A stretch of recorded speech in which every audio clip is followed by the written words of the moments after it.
Good morning. एक बार दोबारा आप सभी का creative chemistry by Srivastava sir पर हार्दिक स्वागत है। हमारा आज का वीडियो लेक्चर कोऑर्डिनेशन कंपाउंड के हाइब्रिडाइजेशन पर बेस्ड है। हम 3 प्रकार का हाइब्रिडाइजेशन फाइंड करते हैं, एक ऑर्गेनिक केमिस्ट्री में, इनऑर्गेनिक केमिस्ट्री में, फिर ये कॉम्प्लेक्स कंपाउंड। कॉम्प्लेक्स या कोऑर्डिनेशन कंपाउंड में हाइब्रिडाइजेशन हम लिगेंड को देखकर फाइंड करते हैं। आपका लिगेंड 2 प्रकार का होता है, एक स्ट्रॉन्ग फील्ड लिगेंड, दूसरा हमारा वीक फील्ड लिगेंड। ठीक है, तो आपको हाइब्रिडाइजेशन समझने के लिए पहले स्ट्रॉन्ग फील्ड लिगेंड और वीक फील्ड लिगेंड को समझना। अब यहां पर आप ध्यान से देखें कि हमें 2 प्रकार के कोऑर्डिनेशन नंबर 4 और coordination number 6। Normally coordination number 4 और कोऑर्डिनेशन नंबर 6 वाले जो कॉम्प्लेक्स है, हमें उसी में हाइब्रिडाइजेशन को फाउंड करना है। What is the meaning of coordination number? Coordination number का मीनिंग ये है, the number of ligand which are attached with central metal ion. किसी भी कॉम्प्लेक्स कंपाउंड में सेंट्रल मेटल आयन से जितना लिगेंड जुड़ा है उसे हम उसका कोऑर्डिनेशन नंबर कहते हैं। यानी कोऑर्डिनेशन नंबर का सिंपल मीनिंग है नंबर ऑफ लिगेंड। अब कोऑर्डिनेशन नंबर 4 और कोऑर्डिनेशन नंबर 6, या तो लिगेंड आपके पास 4 हो या लिगेंड आपके पास 6। अब आपको क्या ध्यान रखना, पहले तो कोऑर्डिनेशन नंबर 4 की बात करें। कोऑर्डिनेशन नंबर अगर 4 है यानी लिगेंड आपका 4 है, तो वहां पर हाइब्रिडाइजेशन की 2 पॉसिबिलिटी होती है, either it may be sp3 और dsp2। कोऑर्डिनेशन नंबर अगर आपका 4 है तो हाइब्रिडाइजेशन या तो sp3 होगा या dsp2 होगा। अब सवाल ये उठता है कि sp3 कब होगा और dsp2 कब होगा। हमने आपको बताया, अगर किसी कॉम्प्लेक्स में WFL यानी वीक फील्ड लिगेंड मौजूद है और कोऑर्डिनेशन नंबर 4 है, तो वीक फील्ड लिगेंड हो कोऑर्डिनेशन नंबर 4, तो हाइब्रिडाइजेशन की मैक्सिमम जो पॉसिबिलिटी है वो sp3 हाइब्रिडाइजेशन की होती है अगर वीक फील्ड लिगेंड हो। अब वीक फील्ड लिगेंड हमारा क्या होता है? फ्लोरीन है, क्लोरीन है, ब्रोमीन है, आयोडीन है और वाटर है। अगर इनमें से कुछ भी लगा हो और कोऑर्डिनेशन नंबर आपकी कितनी हो 4, तो वहां पर हाइब्रिडाइजेशन आपका sp3 होगा। sp3 हाइब्रिडाइजेशन में ज्योमेट्री आप ध्यान रखें, sp3 अगर है तो ज्योमेट्री उसकी क्या होगी? टेट्राहेड्रल। ठीक है, ये तो उस समय की बात है जब लिगेंड कैसा हो? WFL weak field ligand. अगर किसी कंपाउंड में, कॉम्प्लेक्स कंपाउंड में स्ट्रॉन्ग फील्ड लिगेंड लगा हो, स्ट्रॉन्ग फील्ड लिगेंड आपका क्या है? एक तो अमोनिया, फिर आपका साइनाइड, फिर आपका CO, फिर आपका EN, फिर आपका ऑक्सलेट।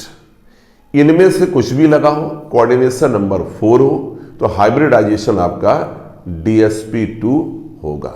अच्छा, dsp2 की ज्योमेट्री अलग होती है।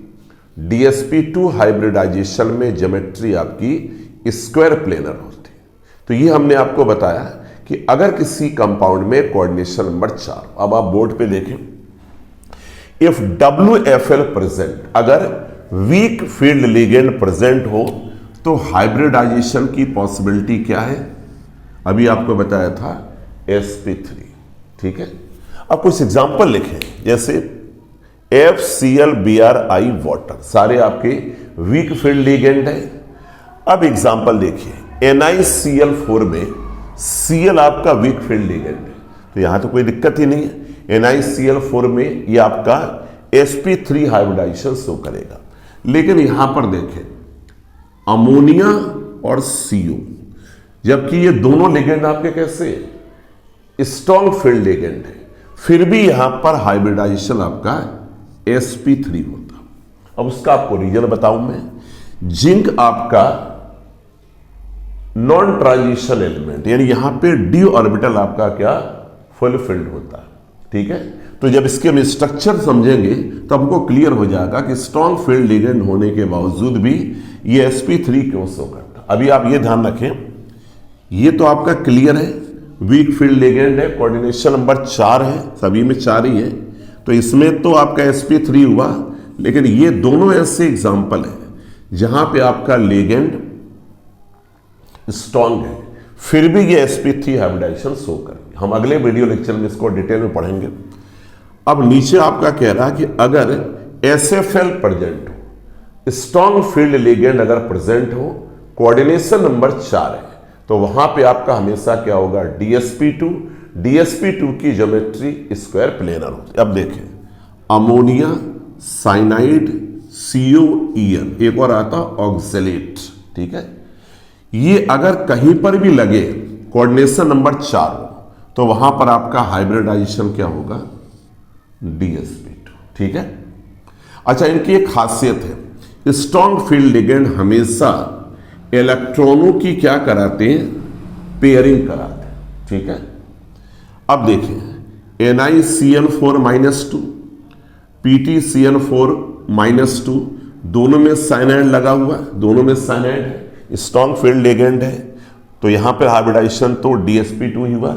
ज्योमेट्री आपकी क्या होगी, स्क्वायर प्लेनर। बस यहां पे दो चीज ध्यान रखें, ये और ये दो ऐसे एग्जाम्पल है जहां पर लिगेंड तो आपका SFL है, लेकिन इसमें हाइब्रिडाइजेशन क्या, sp3 है। उसको हम नेक्स्ट वीडियो लेक्चर में डिस्कस करेंगे ऐसा क्यों होता। अब ये तो हमने कोऑर्डिनेशन नंबर 4 की बात की। अब इधर आप देखें, इधर आपसे क्या कह रहा है कि अगर कोऑर्डिनेशन नंबर 6 हुआ, कोऑर्डिनेशन नंबर 6 का मीनिंग कि लिगेंड हमारे पास कितने हो, 6 हो, ठीक है। लिगेंड हमारे पास कितने हो, 6 हो। अगर बाइडेंटेट लिगेंड लगा है और उसका नंबर 3 है, तो वहां पर भी कोऑर्डिनेशन नंबर क्या, 6 होगी, क्योंकि बाइडेंटेट में पहले से 2 डोनर एटम है, 3 लगे हैं, तो कोऑर्डिनेशन नंबर कितना हो गया, 6 हो गया। अब कोऑर्डिनेशन नंबर 6 में भी सेम कंडीशन है, इफ WFL प्रेजेंट, अगर वीक फील्ड लिगेंड प्रेजेंट, वही लिगेंड FCl-Bri वाटर, तो यहां पर हाइब्रिडाइजेशन क्या होगा आपका, sp3, ठीक है। इसको हम लोग और एक नाम देते हैं, आगे डिस्कस करेंगे हम लोग, हाई स्पिन कॉम्प्लेक्स, ठीक है।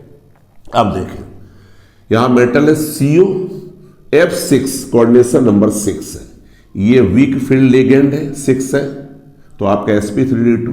यहां पर लिगेंड क्या है, H2WFL है, यहां पर भी sp3d2, यहां पर भी वाटर है, sp3d2, यहां पर हेलोजन है, sp3d2, यहां पे वाटर, sp3d2। इसमें तो कोई दिक्कत है ही नहीं, क्योंकि अगर लिगेंड आपका वीक है, कोऑर्डिनेशन नंबर आपका 6 है, तो हाइब्रिडाइजेशन sp3d2 होगा। इसका एक और भी नाम है, इसको हम हाई स्पिन कॉम्प्लेक्स कहते हैं। आप हमारा नेक्स्ट वीडियो लेक्चर भी ध्यान से सुनेंगे, जहां पे आप सबको दोबारा डिटेल में बताया जाएगा कि हाई स्पिन कॉम्प्लेक्स क्या और लो स्पिन कॉम्प्लेक्स क्या। अब देखिए, अगर SFL आपका स्ट्रॉन्ग फील्ड लिगेंड, वही वाले अमोनिया हो, साइनाइड हो, CN हो, CO और ऑक्सलेट, ये ऑक्सलेट, ठीक है। अब इसमें हाइब्रिडाइजेशन होगा D2sp3, स्ट्रॉन्ग फील्ड लिगेंड पर D2sp3, वीक फील्ड लिगेंड पर sp3d2, लेकिन दोनों में एक सिमिलरिटी है, या तो ये हाइब्रिडाइजेशन हो या आपका D2sp3 हो, दोनों में ज्योमेट्री सेम रहेगी। देखें आप, sp3d2 और D2sp3 दोनों में ज्योमेट्री सेम रहेगी, वो आपकी ज्योमेट्री क्या, ऑक्टाहेड्रल। लेकिन 4 वाले में थोड़ा सा डिफरेंस था। कोऑर्डिनेशन नंबर 4 में अगर sp3 हुआ तो आपका स्क्वायर प्लेनर, DSP2 हुआ तो अगर कोऑर्डिनेशन नंबर 4 में अगर आपका WFL है तो sp3 और SFL है तो आपका DSP2। अब देखें आप पे, यहां पे स्ट्रॉन्ग लिगेंड है, coordination number 6, strong ligand cyanide, coordination number 6। ये देखें ऑक्सलेट स्ट्रॉन्ग लिगेंड है, लेकिन आपके यहां 3 लिखा, हमने अभी बताया था यहां 3 लिखा है, तो ये बाइडेंटेट, ये कोऑर्डिनेशन नंबर कितना हो गया, 6। Ammonia strong ligand, strong field ligand में कोऑर्डिनेशन नंबर 6 होने पर D2sp3, WFL होने पर, वीक फील्ड लिगेंड होने पर sp3d2। इसको हम लोग हाई स्पिन कॉम्प्लेक्स, इसको हम लोग क्या लो स्पिन कॉम्प्लेक्स कहते हैं।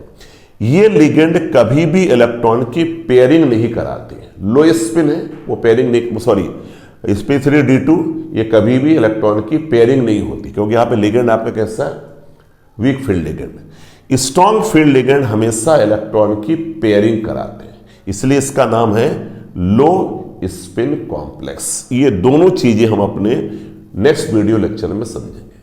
तो उम्मीद करते हैं कि आज आप लोगों ने किसी भी कॉम्प्लेक्स कंपाउंड में हाइब्रिडाइजेशन को निकालना सीखा होगा।